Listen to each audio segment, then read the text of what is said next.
প্রতি মাসেই আমি মাসিক বাজারটা সব মানে একদম মাসের শুরুতে একবারে করে ফেলি। পেঁয়াজ, আলু, আদা, রসুন, তেল, সাবান যা যা আছে সব কিছু।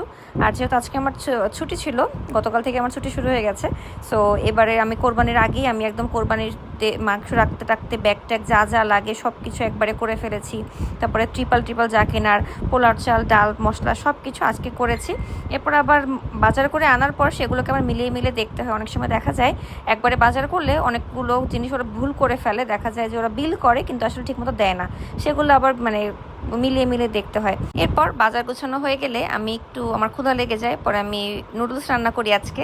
পরে আমি আর সীমান্ত আর আমার খালা শাশুড়ি আমরা নুডলস খেতে বসি।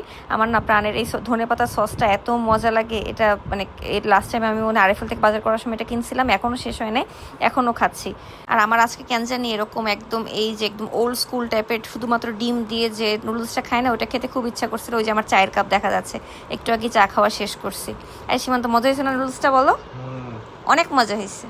এরপর আমি আমাদের বাবাই পাখিকে নিয়ে একটু খেলাধুলা করছি। বাবাই পাখিকে দেখানো যাবে না, সে এখানে দুধ তো করতেছে আমার সাথে, তারপর সে ঘুমায় গেছে।